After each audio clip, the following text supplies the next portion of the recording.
Thank you, Pat. Welcome.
You can start.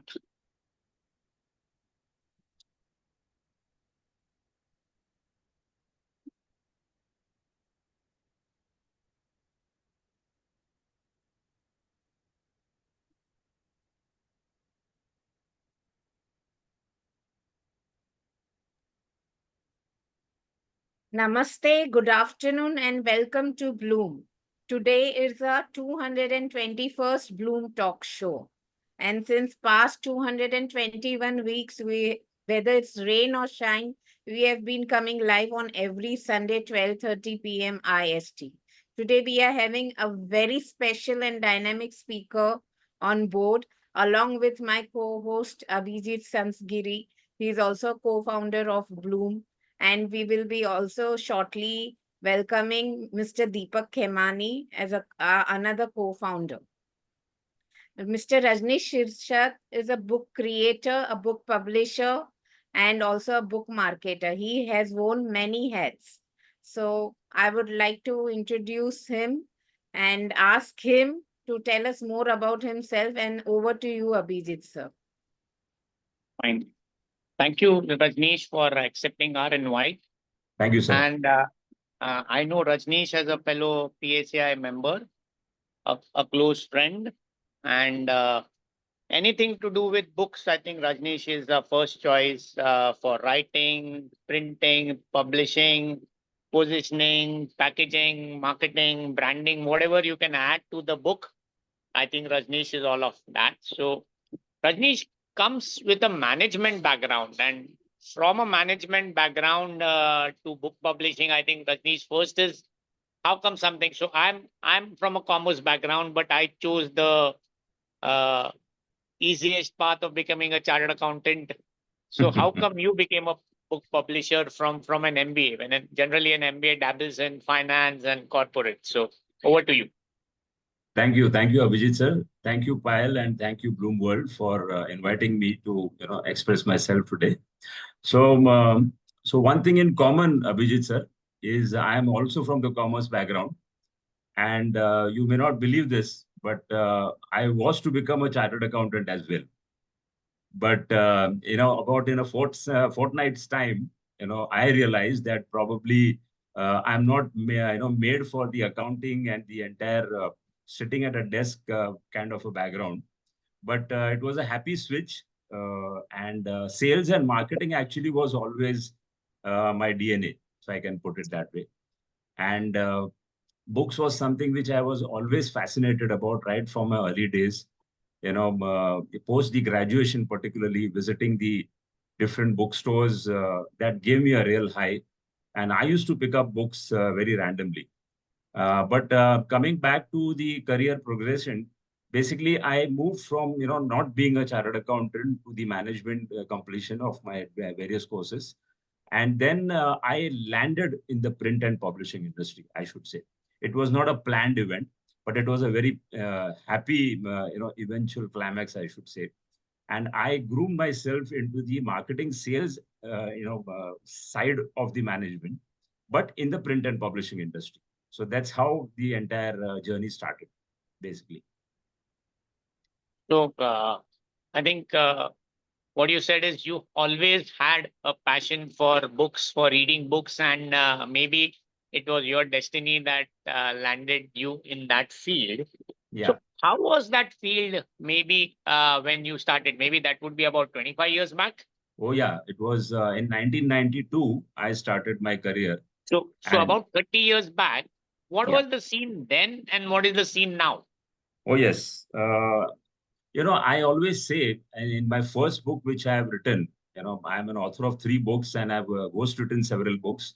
But in my very first book on sales and marketing, I mentioned about 1992 as the period when I started working.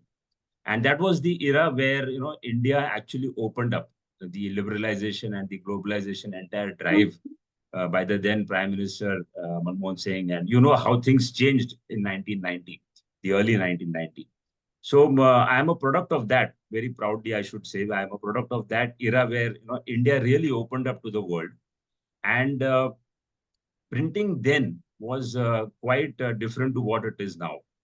I recollect my early days when technology wasn't there much in the printing industry, and it was in fact never called an industry. Even today, it falls into the service industry.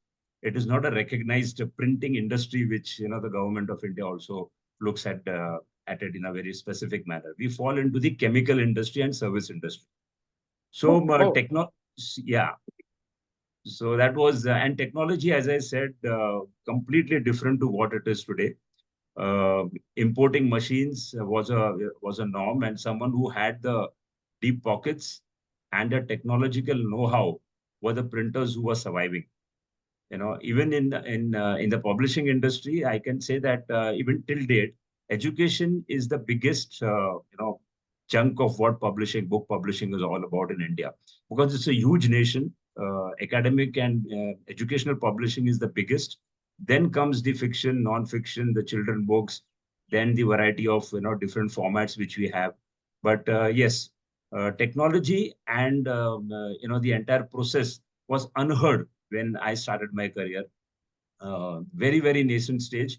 But over the period of time, things have changed. As India opened up, imports of various machines became very easy. Printers started thriving on technological enhancements. What used to normally take about 3 years for a technology to reach from the west to east, the gap started drastically coming down. I remember where machines were launched in the US, in the west, as well as in India at the same time, and today there's virtually no difference. So that is how the progression has actually happened, and I can actually feel it that way. So technology is a big, big change which has happened. fine. So the other change which I see is I remember my childhood days when we had the Diwali vacations or the uh, summer vacations. Then going to a library was very common. Joining a library, reading one book a day was the norm. So starting with maybe I don't know the Enid Blytons, the Hardy Boys, or whoever were there, the Sydney Sheldons, or maybe the Commandos or whatever Yeah. comics which used to be there. Practically, the reading was absolutely voracious, but it was the printed reading which was there. Yeah. Over a time, I don't see the libraries also going out. I see a lot of books like Chanda Mama, Reader's Digest, Encyclopedia Britannica, I guess, the World Book, Childcraft also going to the from the publishing mode to the digital mode, then eventually shutting down. So are the newspapers. So what do you see the future there, and what's the reason for maybe I perceive a decline in reading skills or the appetite Uh, for reading, as I say? See, there is, I think, the entire, launch of the digital era has definitely affected the printed book. There was a time when, in the late 90s, when internet started coming in, there was a threat that, the PDFs would actually, make the printers go out of business, because now you can read an entire book on a PDF on an internet, Yeah. but nothing happened. Yes. Then came the ebooks. The Yes. ebooks was something like the biggest threat. And I remember that every industry forum, believe me, every industry forum and every informal meetings, print is going to die, was a favorite topic of everyone. But I would say that again did not happen. What has happened, I'll tell you, Abhijit sir, is basically uh, technology has helped print grow in a way, and the joy of holding a book in hand, the flipping of the pages, the smell of paper, I think that is irreplaceable completely.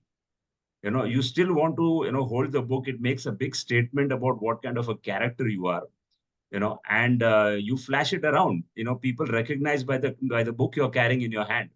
So all that has actually contributed, and the real reader still loves to hold a printed book.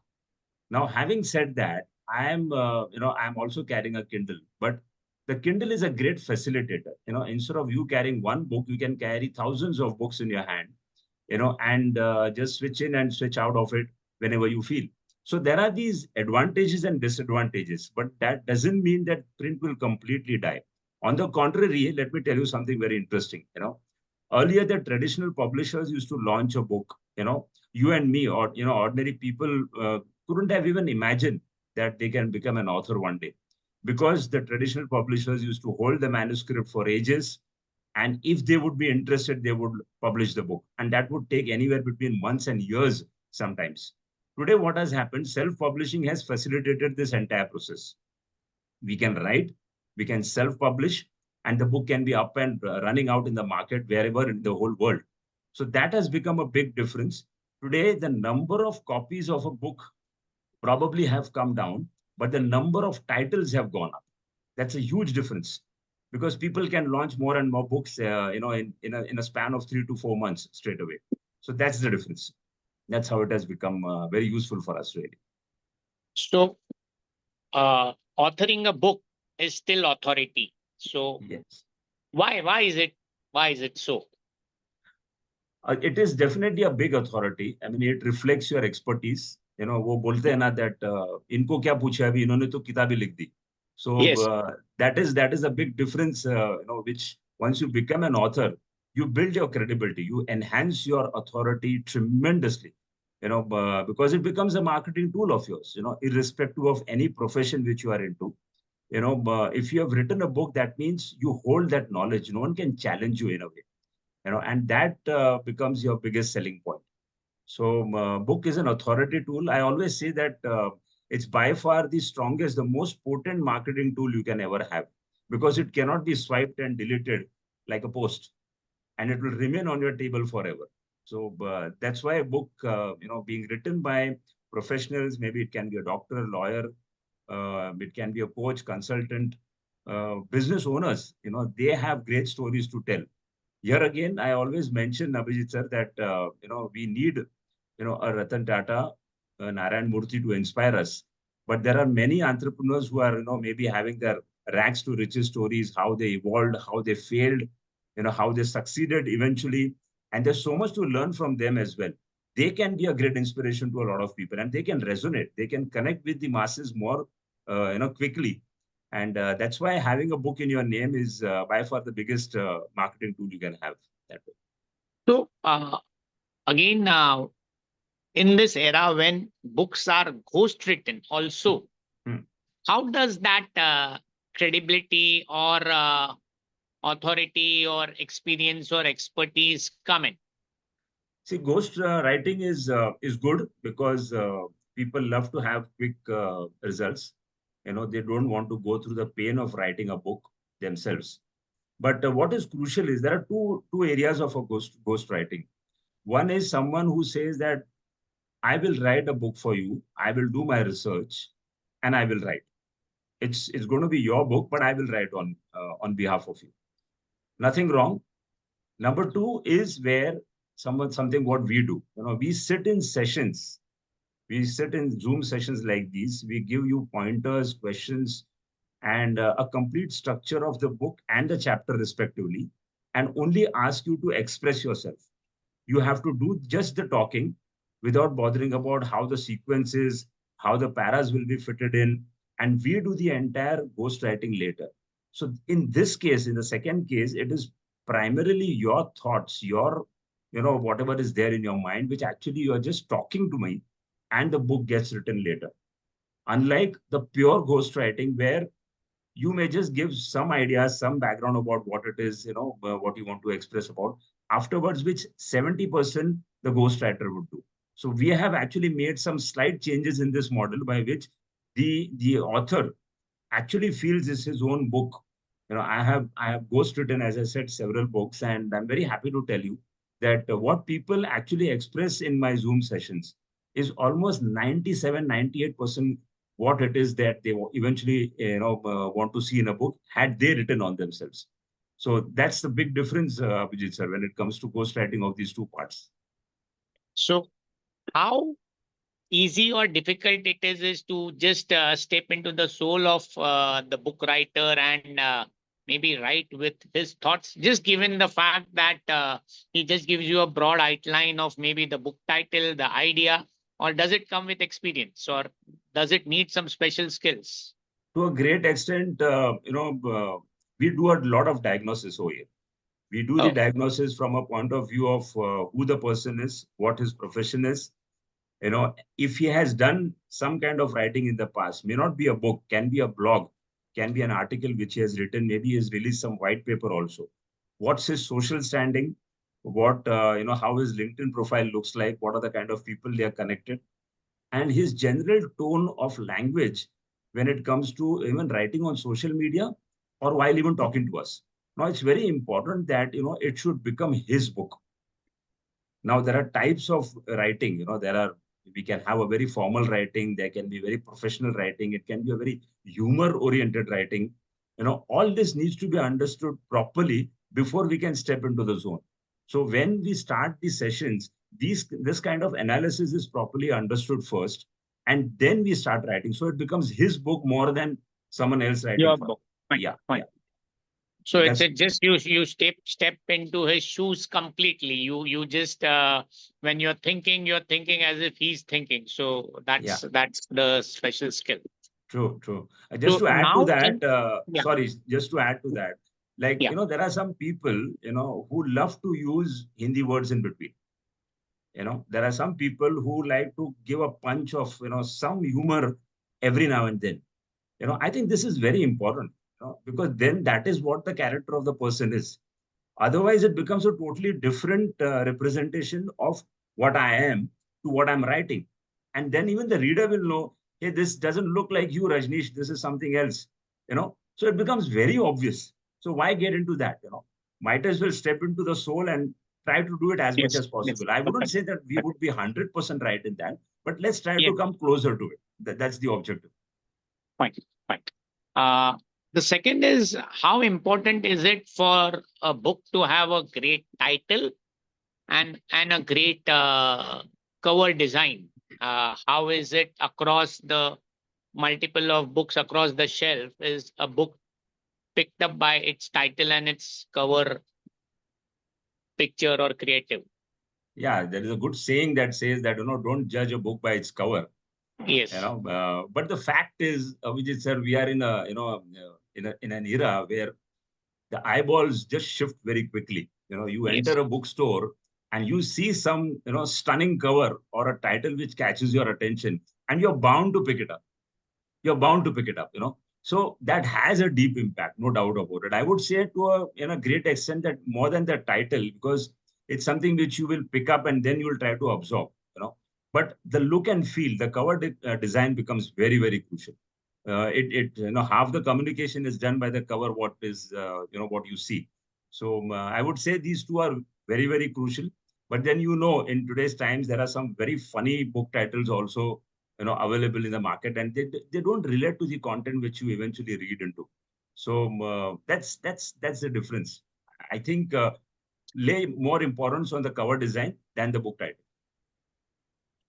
again, how would your book, though it would be your original thoughts, your original ideas, with a lot of books being there on the same subject, especially the self-help books, where generally you get a perception that about 80%, 90% is common, written by everybody else. And especially with so much of content given out on social media, on LinkedIn, for example, when you pick up some of the books, you feel it's already known and understood. So how would you advise somebody for his book to stand out other than from the cover or from the title?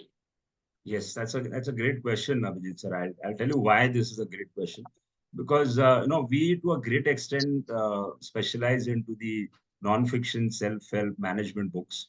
But having opened a shop, there are various type of publishing work which still comes to us.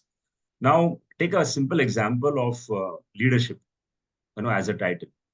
So as a topic, sorry. So there are millions of books available on leadership, millions and millions of books. If you just Google search, go on Amazon, you'll get many, many titles. There are bestsellers, there are some sellers, some books which you have not even heard about. Now comes another client of ours who says that, hey, Rajnish, I want to write a book on leadership. Now, as you very rightly said, the content is available on Google. There are thousands of PDFs available. Now, how would the differentiator comes? The differentiator comes when it is connected with your stories, because stories would be unique. Stories would be unique. Now, leadership, there would be various facets. There are various traits of leadership. There are different types of leadership. You can have all this put into your book. But who would replicate the stories? Because what you perceive as a leadership story in all these different facets of leadership skills may not be common to someone else. You may give examples of totally different kind of stories, which makes your book very unique. So in our book writing sessions, I always urge people that while you give me 20-25% of your content, which is very generic, and you need that because you need to fill in the number of pages to some extent, please think on your stories. That will make your book unique. That's very imperative. That's very important. Something very interesting. We are doing a book on mathematics. Believe it or not, Abhijit sir, but I was a bit scared because he's a mathematics coach, and I was wondering, I'm not a subject matter expert. I hated maths all my life. Now, how am I going to write a book on maths? But this gentleman tells me, Rajneesh, it's all about concepts, and we have to just touch upon the different formulas. I said, please wait. If you want to write that kind of a book, write an academic or educational book. Yeah. But if you want to associate stories with that, that is where I can help you with.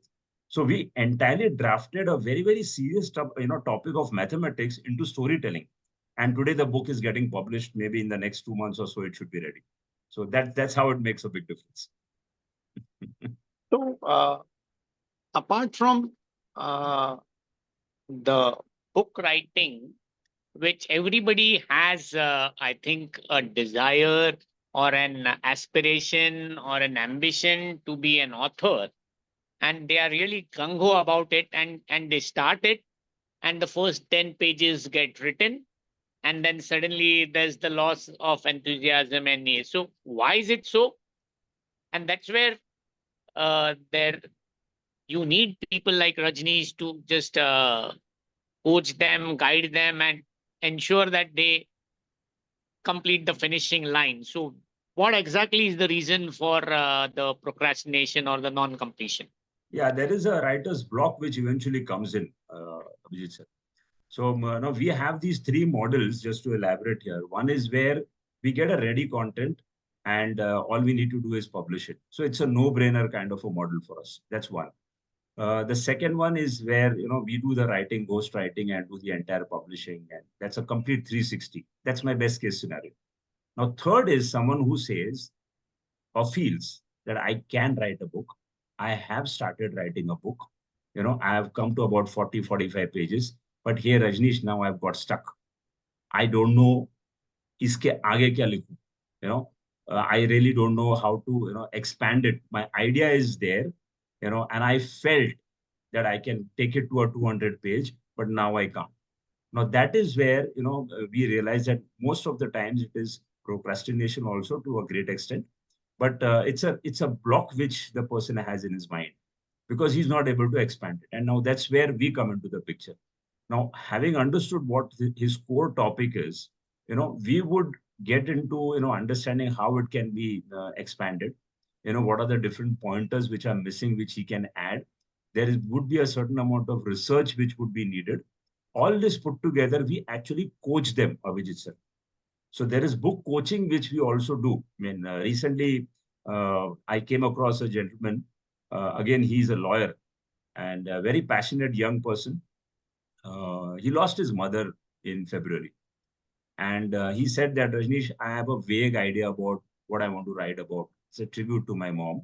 So there are these 12 things which I have in mind, which I want to start writing. And I started writing about 10, 15 pages. And I really don't know whether I'll be able to complete it. So how would you guide me? So we are coaching him to, first of all, we did the entire chapterization. And for each chapter, there are different pointers and, basically pointers for him to elaborate, do some research about his mom, go to the, the day, I mean, go to the places where she was born, the school. So all that he is willing to take that effort. And then the content will be ready. So he's got a direction from us for him to, write further that way. Perfect. So I think the best case scenario, as you said, is to come to somebody and get the book written. Mhm. The best case scenario also is to complete the book and just go to a publisher to get it published. And maybe I think the generic scenario where everybody is maybe stuck up is at some stage where he knows 10, 15 pages and that's but what do you think, apart from coaching him to write a book, is what exactly should be on your part to motivate him? So what do you think is the main reason why people get stuck up midway? See, because the structure of the book is there in their mind, the core idea, but they don't know how to populate the content in a sequence manner. So the sequential, elaboration of the content is important. For example, when you write a book, it has to start with a great opening paragraph. It has to hook you completely so that the person doesn't stop there but keeps reading ahead. So it can stun you, it can shock you, it can drive you emotionally. There has to be some element by which the reader feels, oh wow, this is something very interesting. So that has to come in the first one or two paragraphs. Then comes what what that respective chapter is all about. It has to give a glimpse about what the rest of the pages in that respective chapter hold. So that becomes the second part. Then comes the actual content of the chapter. So one has to elaborate a bit more in detail. Then comes a stage where you subtly mention about some stories, some case studies. So this is how the sequence is entirely, Abhijit sir. Finally it comes and stories. I would say do not stop with only one story. Keep adding as many stories as you can, so that the number of pages also fill in nicely for a respective chapter. And then comes the stage where talk about what is the subsequent chapter going to be about. So again, that hooks up the reader again, saying that, okay, this is what I've read, and now this is what holds in the next chapter. So again, he is hooked on, he's interested. And finally, you can end it by giving some takeaways. Typically for a management book, for a self-help book, I think takeaways is a great way to summarize. It drives you. It Many people, in today's times, again, they're not complete the entire 200-page book, but they may read just the takeaways and say, "हाँ, मेरे को इतना ही चाहिए. What should I take away? What's in for me?" This is what people love to do. So maybe he loves to read the takeaways, and then the chapter ends. So this is a sequence. This is a structure of a chapter which anyone attempting to write on their own should follow ideally and can always improvise. It's not a formula or such by which this is the only way to do it, but we have been following it and it's been working wonderfully that way. So you're talking of the sequence, you're talking of the structure, you're talking of story showing, storytelling, and you're also talking it should be simple as well as at certain points of time stunning and shocking. Yes. Now, while the suspense, which I feel so, when you used to read the books of maybe a Sidney Sheldon or in those times, the suspense was there even till the last page. Or maybe so it was a binge watching. You took the book and you just turned one chapter and another, and it used to just open up a lot of other ideas. Now, in today's times when the attention span is very low, so a person would directly jump on the last page and see what the end message is, or he would just look at each of the titles and the ending stuff for the key message and takeaways, and maybe within 15 minutes he has the core idea, and that's it. So how would, in all these scenarios, what would still be the ideal way to write a book? Still go with the same formula, or because at times you say you go from one chapter to another, which leads in a sequence, or you pick up any chapter, say 10 traits of a great leader or something, any trait you could pick and you could read on its own, so you can jump from here and there. So So how actually, would you that actually structure it in such scenarios? no, this is not a formula one fit for all, Abhijit sir, because yeah, it's depends on the genre really. Depends upon what kind of topic you're writing about. If it is a story where it has a sequence. Now there are these fiction, non-fiction, trade, economics, educational, different type of genre. So you really can't have a particular structure for which is common to all. So if it's a story, it has to start from the first chapter. You just can't go on the seventh chapter and say that let me start from here. It cannot work. But if there are 10 traits of human resources which by which you can master it, you can probably read the third first and the first later. So it all depends, really. It's not something which you can read something standalone as well as something which has to be sequential. There's no formula. Honestly, there is no formula that way. So anything is good. So you could also have a topic of leadership told in a suspense story, and what Absolutely, happens to that leader, and that could still be a bestseller, which would have all the messages and maybe have all the points without being in a absolutely. very structured 10-point formula. So yes, I take it. And uh, how easy is it to write such books, especially, or for you to structure such books? And what would you expect from a writer in such cases? Well, it's not easy, honestly, because you need a lot of skill sets in terms of, first of all, you yourself, if you are a ghostwriter or a writer, you need to be a good reader. You have to, the biggest, preparation or the skill set is if you are not a good reader, if you have not read many, many books, that will easily reflect in your writing. But if you are a good reader, you connect the dots very quickly. It becomes easy to express yourself, take contexts from different books. I'm not saying to copy it, but take context in terms of how it has been flowed in a particular manner. So that helps, definitely that helps. You cannot position yourself as a master of a particular topic without reading at least 25 books on that topic. Then you get a different perspective, because when you have read that, then you put your own perspective and then write a book with your stories into it. That will make the book very unique. In terms of preparation, the second question which you asked me, so we give pointers, we give very specific questions for people to sit with us in the Zoom sessions and express. So you have to come prepared to a great extent. It cannot be that, okay, now let me read the first question, Rajnish, what had you said? And then let me answer you. No, it cannot work that. Then it becomes a very half-hearted effort. The least what is expected, if you're not going to write a single word, is preparing your thought. Maybe put some notes in your notepad, scribble down some points, so that at least you can refer and then talk to us in that session. That is the way it will help you. So how cooperative or uncooperative are the clients? They are very cooperative, Abhijit sir. They are definitely, yeah, they are dedicated. At the most, we normally take about 7 to 10 days of a gap between two sessions.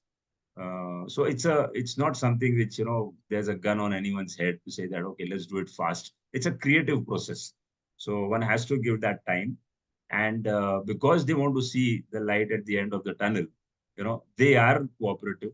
They would give time. There are some changes in schedules which are expected to happen. Maybe people are traveling, maybe someone is not well, all that happens. But normally they are very cooperative.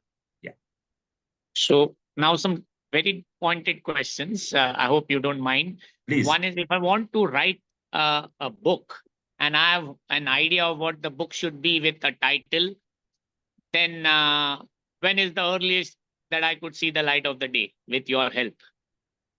If you want us to write, you factor about 4 to 5 months to see the entire book up Oh, and running on Amazon completely with so writing, so listing, everything. so maybe if we start today, I think by 31st March, Oh, I yes, could come out with a book.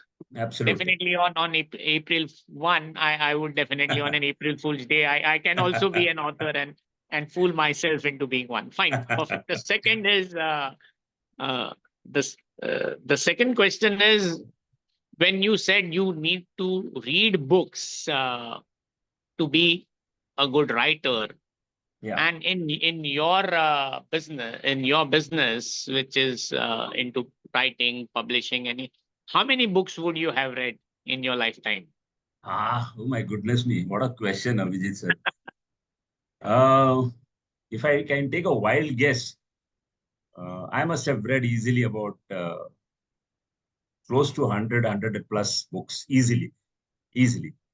And each book, there are few out of 100 plus, maybe close to 120, 125.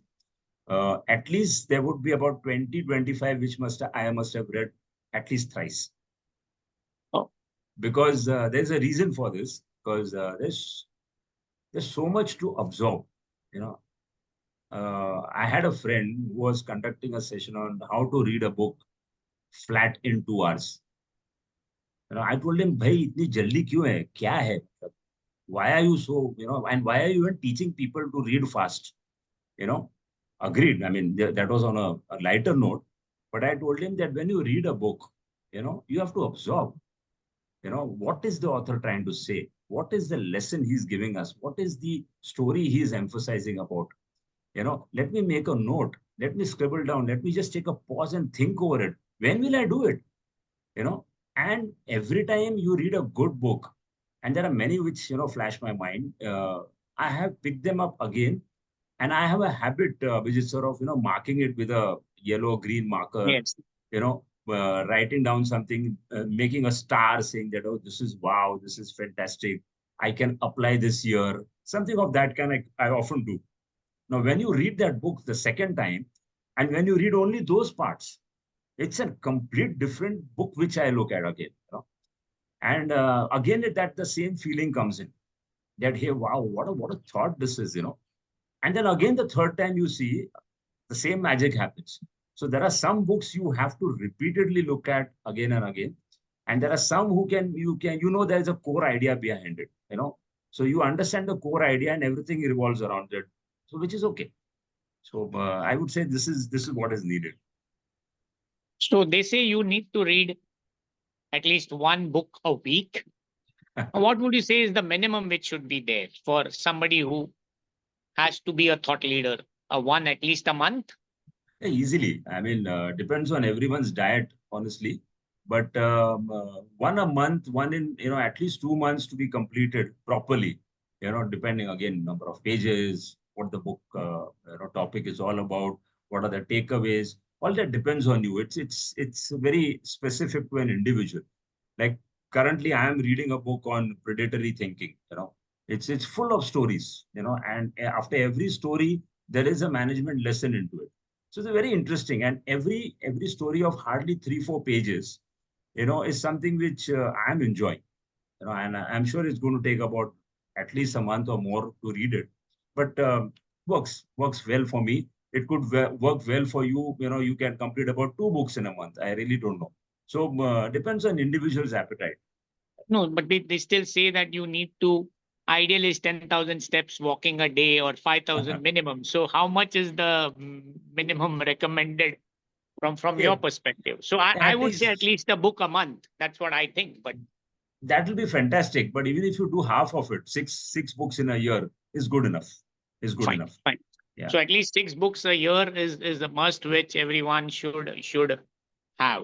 Yeah. Great. Uh, Now, is it you read 6 books a year is fine, you read it, but is it that you read as many books as you can and absorb the core ideas, or there are some basic books which you stick to and then maybe, okay, these are my principles, so some of them, okay, I just stick with Atomic Habits, I just think with Simon Sinek's The Power of Why, I just stick with Think and Grow Rich, or the 7 habits of effective successful people, or whatever. So is it that I stick to only 6 books in my life, revolving around 80-90% of what I do, and then at the periphery read multiple books for the other ideas? Is that the It's right way? it's individual interest, no, Abhijit sir, because Yeah, a lot of people, like I tried in between. See, I'm basically a management, self-help, atomic habits type of books. You know, Jim Collins is another book, is another yeah, author I love, Good to Great yeah. and Built to Last. And these are some fantastic books. Even Subroto Bagchi has written some very good books, the ex-chairman of Mindtree Consulting. So these are some books which, I often refer to. But in between, I just thought, let me just change my genre. And I made an attempt of reading Ravi Subramanian, So thrillers, not more than about 160, 140 page kind of a book. And believe me, I couldn't keep the book down. I read it in one shot completely. It's like almost watching an OTT series, because full of suspense, full of drama, a lot of, crime scenes. And it used to end exactly as how a web series, a part is ended, that it forces you to hang on and go to the next one, and I had to complete that entire in one shot. So that is not my style. I mean, I wouldn't say I individually would love to do that, but then there are people who love crime and bestsellers, in those genres. So feel free, take a mix of all. Like even to some extent, Atomic Habits, the entire Robin Sharma series, were types of books which I was not very hooked on to. But after Atomic Habits, I think I started loving what James Clear is writing all about. I have subscribed to his podcast also, and that's a great book to read. Depends on you. You pick up something which you like and genuinely want to complete it. I think that is the essence of it. Fine. Got it. So how about between something of a reprint or a revised edition? So what would you advocate?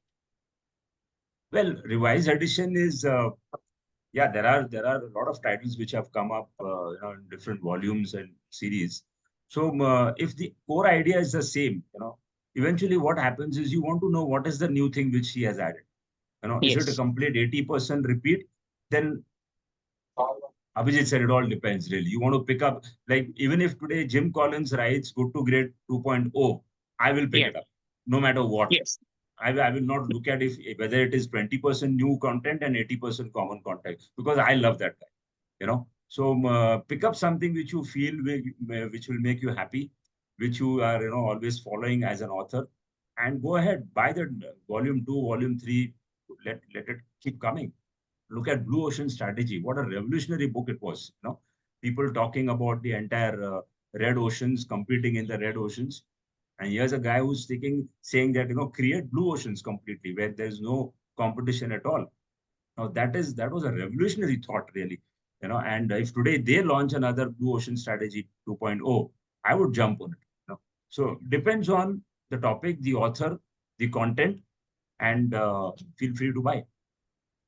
So a book with the core central idea, but with new stories, would Yes, always be a great revised edition to bring in. absolutely, absolutely. So you could have Atomic Habits 2 or Good to Great Part 2, I think. So when is it that when you write a book, is it that you prepare that maybe the thought is that I have not even written one book. Let me at least complete one book. Or do you have it in mind when you coach your prodigy that you also plan the next take up version on that at the time you're writing it?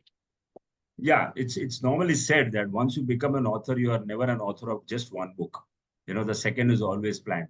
Because once you start getting the taste of what things are, and once the content starts, flowing in nicely, you see that the structure is taking place. There are multiple ideas which will keep coming to your mind.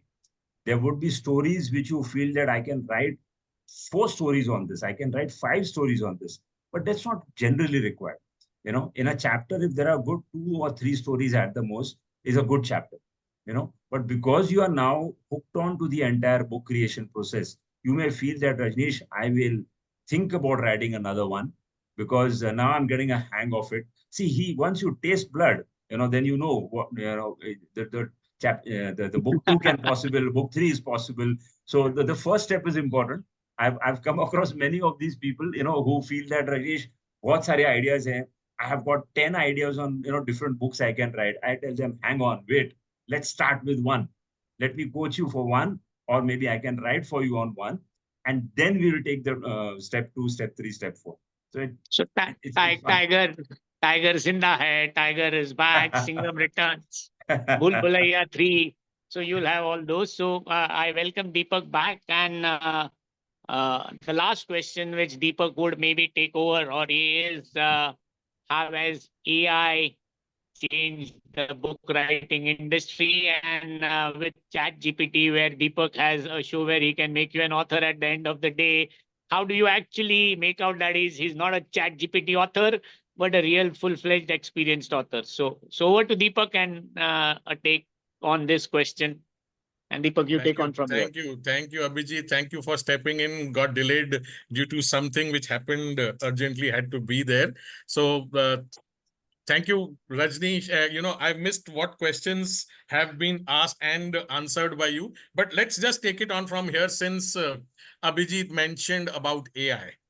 So I'm sure you are aware that, there are GPTs available today where I can just throw in an idea, and in the blink of a second, like within less than a minute, a whole concept is ready. And if I actually want, a whole book also can be ready. How do we, one, not do this as an author, as an aspiring author, as a coach or a trainer, not do this? And if I am able to do this, how do I curate the subject in such a way that the reader says, this is not machine written, this is actually Deepak who's talking to me? Correct.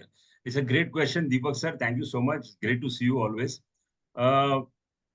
Yes, Chat GPT has revolutionized. A lot of these GPTs have revolutionized.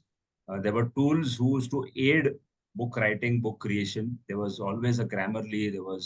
There were so many others who used to transcribe from speech to text, and even vice versa. Now today we have a text to video as well as a AI. So who knows better than you, Deepak sir, on AI? But to answer your question, if someone is saying in today's times that I do not use a GPT, he's lying. Whether it is on a day-to-day basis to create posts, to source information. So nothing wrong in that.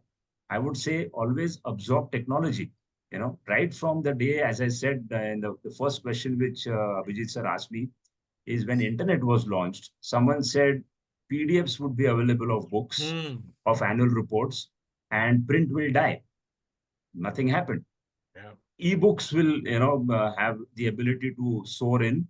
Then there were graphs created of how ebook is climbing up and how print is going down. Every forum, every association, industry, we used to discuss this. And I was eventually sick of this topic because I was pretty sure that print will not die. Print will emerge. It will come in a different avatar. It will absorb technology more better. It's exactly the same case with ChatGPT or any GPT to that matter. I think you need to use GPT properly, not abuse it completely. If you are going to just use it as a tool to assist you, I think it's a great tool. But express in your own words, write in your own language. When you just don't want to write a single word and just want to populate using GPT, it's horrible. It's abusing completely. So please don't do that. But if you're going to create with your core idea and tell it to improvise it, then Yes. it makes sense. If you're Yeah. not going to have your own stories into it, then again, you're not using it properly. Yeah. So please use the technology. Why get scared about the technology? It is only going Yes. to assist you. It is going to help us, the publishing and the printing industry, to scale it up further. So Hmm. let's utilize it. I Yeah. have seen a case where someone said, Rajnish, I have written this paragraph, which was a foreword, about 2 pages written. Hmm. And I could sense it very quickly that it is an entirely GPT based 3 pages. Yeah. Now, I previously to the person submitting me that, I had said I will improvise it, okay, from a grammar proofreading perspective. But Yeah. first, you write since you want to write. So Yes. the gentleman said, okay.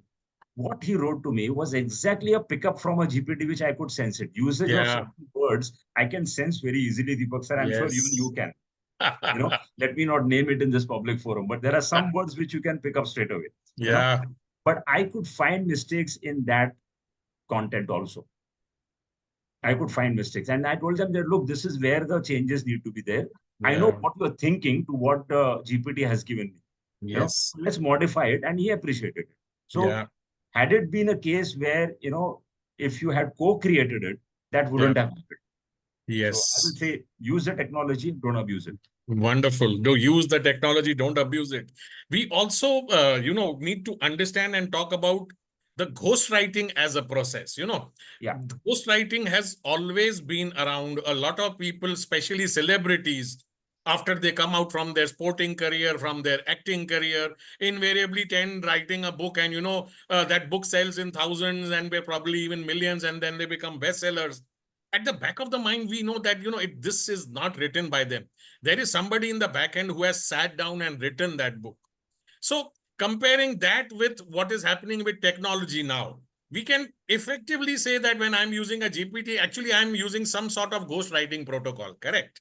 correct. Now, today, if I am a wannabe author, somebody who wants to establish his or her authority, as the word says, author, tell us what we should not do. What you should not do, uh, well, in context of using the technology, you are saying, or using Both in telling your ghostwriting. own story, both in both ways, telling your own story and in Yeah. the context of using technology, both. Okay. So let me answer the ghostwriting part over here. That was a question which Abhijit sir had asked me earlier. Yeah. But there are two ways to look at ghostwriting, Deepak sir. One is where very rightly you said the celebrities, sportsmen, politicians, they would say that my book is getting launched in 6 months. The fact is, we know that they are not going to write it, right? Yeah. So this is a case where a very good, strong ghostwriter would do a lot of research, would do a lot of research, come up with the content and ratify it with the respective person of that Yeah. of that author. Yeah. You know, Yeah. the fact is he will again have to go through it and then say that, hey, look, this is not what it is. Hmm. My emotions were completely different that time. You know, Yeah. Yeah. so those tweaks are something which are needed to be done. Hmm. Now, a ghostwriter would struggle there to some extent. Yeah. And then the reader knows that, hey, look, this is not an entire replica of what a Rohit Sharma, who's maybe a Hmm. book will be launched very Yes. soon, is Yes. this is not Rohit Sharma. Yeah. The second aspect of ghostwriting I explained to earlier also Yeah. is where we sit in sessions like these, Deepak sir.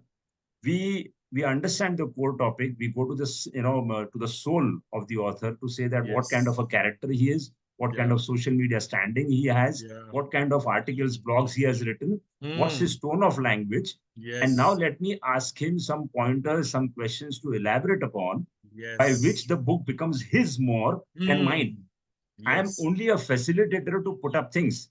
And in Yes. this entire process, Yeah. whenever he pauses, whenever he expresses from an emotions point of view, I know what to capture. We were Yes. doing a family book, Deepak sir, and the family book, the chairman told me that, hey, Rajneesh, he himself is an 87-year-old person. He said, my sister, who's 92, Wow. I just want to capture few words from her. So Hmm. ask her few questions about her roots back in Gujarat. You know, but the problem is, Rajneesh, she may not open up. Because A, she's 92. Second is she may not be able to understand a lot of things. You know what I told her, Deepak sir?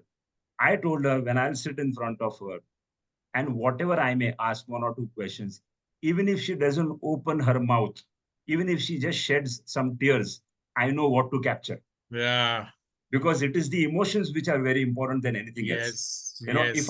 if I'm asking a question, how Yeah. does the person react is something Yeah. which I would love to do. Now, I wouldn't do that Yes. if someone just says that, we started in a remote village in Vadodara, and Yeah. that is where we started. I would wonder how Vadodara would be in 1952.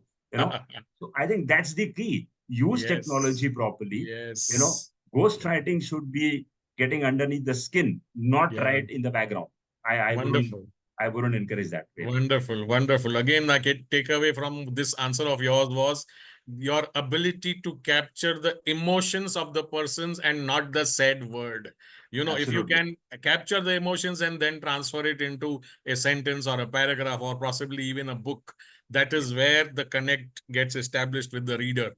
You know, Thank you, at sir. this point, what I would like to do is I would like to open up to anybody who is there in the audience who has a question or a query or a suggestion or even wants to say something or ask from Rajneesh. Please unmute yourself and go ahead. Or I Anyone? would say Deepak, even you wants to take his help to be an author, as we said, by 31st March 25. Yes. Wonderful. Why not? You know, if you have that goal in front of you that, in the next 5 months before the financial year ends, I am going to be a published and possibly a number one best-selling author. This is the time to do it. This is the forum to declare to the world, yes, I'm going to do it. Yes, wonderful. Great suggestion. Thank you, Anybody sir. wants to say anything or ask from Rajneesh? Go ahead, Payal. Rajnish, I have a question for you. Yes, Pai. How can publishers foster community engagement among readers and authors in an increasingly digital world? Oh yeah. Oh yeah. So this is a topic which is more to do with the promotion and marketing side of it. Pai, let's put it this way that I give that example of Rohit Sharma. Rohit Sharma's book. Now, if Rohit Sharma writes a book and no one knows about it, Hmm. who would buy it? Yeah. You know. So if a Rohit Sharma has to do it, I'm not saying we are anything less, but even we would have to do it.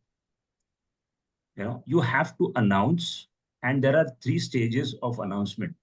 When you write a book, A is when you actually declare that I am writing a book. Your marketing and promotion starts from there. Your connectivity with your audience starts there. People are a tribe. Your favorite tribe needs to, your community needs to be around you to say that, wow, Payal, you've thought about writing a book. Super. What is the book about? Your Yes. first 25 buyers are already ready. Hmm. you know then comes the stage where you quietly reveal the cover design maybe after another 45 days, and don't Yes. reveal the entire cover. Yeah. Give a Hmm. glimpse of it, take suggestions, spread the word amongst your entire community again, saying that, hey, what is it that you want to see? How did you find the title? You are co-creating it. You Hmm. are, everyone is holding your hand to say that I am a confirmed buyer. Pile, when are you launching it? So there's a Yeah. running fireball behind you, not only to Yes. complete it, but there are people waiting, dying to buy your book. Yeah. And then imagine when you are doing it, when you write the preface and you share with your top 50 connects, what do you think? Because the preface is all about why. Why did you write this book? So when they say that, wow, Payal, this is a great topic you're writing about, can you add one, two, three? Can you add three, four, five? So here is it that you're getting the content as well. So these are steps by which you keep connecting with your readers, you build up the excitement, and when eventually the book is launched, there are people dying to buy it. Great insights, Rajnish. Thanks And for thank you, sir. sharing. Thank you, Yes, Payal. Payal, I remember when my first book was in the process of getting launched. The first was to announce to the world that I am writing a book. Super. And later, possibly the title was in place. And once the covers were given to me by the publisher, what I had done is at a personal level from a few authors whom I know, I had sent them all the options. These are the three covers, different covers my publisher has designed or offered. Which one do you think connects the most? And depending upon all the feedback which came from all these existing established authors, that is how we decided that this is going to be the cover of my book, and that is how we Super. proceeded. So what Rajneesh has said is actually the right thing to do. You start making noise on social media. You start building a small tribe which is saying, oh, I'm looking for your book. When is it coming? Then these people are also like, your buddies. The person who's always keeping on reminded you, Payal, 3 months back, you had announced your book is coming. When is the D-Day? When is it happening? So that is Absolutely. also a way in which, this whole ecosystem helps you in pushing you, in also guiding you so that your book gets, launched on the right Absolutely. date, or, you become a successful published author. Yes. So You nailed what it, Deepak Rajneesh sir. has said is something what I did actually. You Thank you. nailed it. Absolutely, you nailed it. Yeah. Thank you. Thank you, Rajneesh. Thank you, sir. Anybody with a question, please go ahead and ask. Okay. Till people build a little, conviction that all this, what has been said in the last 50-55 minutes sinks in. I'm sure Abhijit must have asked you this question and you must have also answered it. But why is it important to be an author, a published author? Why? How does it matter? I know in my mind that I am an expert trainer or a coach or a facilitator, or, I'm an expert on my topic. I have this clientele. I have this loyal group of people who are my fans. Why should I write a book? Very rightly, Deepak sir. An author, builds authority. It enhances your credibility. Yeah. It adds value to your expertise. You don't have to Yes. talk about your expertise. It's proven. As I said, this question was asked that अभी इनको क्या पूछे, इन्होंने तो किताब ही लिख दी. Yes. So that happens very naturally. And more than Yes. anything else, there are various reasons why people write a book. They want to establish their authority, credibility, expertise. That's one. Yes. Two is they want to build a brand image. So Hmm. I think enhancing the brand. I have an architect friend for whom we did a book, and he uses it for every pitch he goes to. Saying Hmm. that I'm an architect, I can do this, and here's a book Yeah. which I've written. So the entire perception towards him changes drastically. You Yes. actually, outsmart your competition. So Yes. 5 business coaches, consultants walk into a client, you know, and out of the 5, you're the only one who is also an author. Yeah. The client's perception changes entirely. Yes. अभी इनको Yes. क्या पूछे, इनके ऊपर क्या doubt करे, you know. Yeah. So that's Yeah. that's what happens. Another reason why people want to write, and there's nothing wrong, they want to earn passive income. Hmm. Nothing wrong in that, you Yeah. know. So I would love to see my book up and running on Amazon, Flipkart, and we put it up in more than 30 online retailers across the globe, including Hmm. Barnes and Noble, Kindle, and Yeah. everywhere. Now Yeah. I get money out of it for every book which is bought online as a printed version, as well as downloaded as a Yes. Kindle version, and I Yes. earn royalty out of it. So Yes. these are the 4, 5 good, strong reasons why. And then there is, of course, an emotional reason also. That I don't want to, load it on Amazon anywhere. Actually, Yeah. it's for private circulation. It's Yeah. on my mother. It's on my family, and I just Hmm. want to keep it within our family only. Yeah. There are various reasons, Deepak sir. Yeah, yeah. I remember posting this on Facebook a few years ago, and this was very, very close to when my book was being launched. And coincidentally, it landed up on my timeline from somewhere else. It said that, people live till the day they die. Authors live forever. Wonderful. Wow. One part was that. The other part is, before we close, I want to share this real life story. Please, So sir. there was this very, very famous heart surgeon. He was a celebrity person, which means all people who were right there at the top could afford him. And why? When there was a problem with the heart and they wanted surgery to be done by him, because he had a flawless record. Whoever he had operated upon never died. So he had done almost 400 operations, and all 400 operations were successful. So there was this one priest who had a heart problem, and it was suggested that you get this operation done from this particular doctor. This doctor had a habit of spending the night before the operation with the patient, so that the doctor, could learn a little bit more about him, his habits, his emotions, what he is going through, so that he can operate properly. So before this priest was going to get operated, the night before, when they were staying together, he found that this doctor is reading a book. And the title of the book was How to Conduct a Heart Operation. And this priest was surprised. He's telling him, you have done 400 successful operations. Why are you reading a book? He said, I have done 400 successful operations because before every operation, I have read this book. Wow. Wow. That is what a book does, and this is Wow. actually a real life story. This is what a book can do. It not only, you have a legacy which is left behind, you have your expertise which is there, it gives you authority, you become an author, but this is what is left behind. You leave behind this forever. So, Absolutely. 221 non-stop Sunday Bloom talk shows coming up. Next Sunday is our 222nd. And at every landmark, 152, 150, we are doing a celebratory 222nd Sunday Bloom talk show, and this is offline. It is for a small crowd of between 20 to 25 people.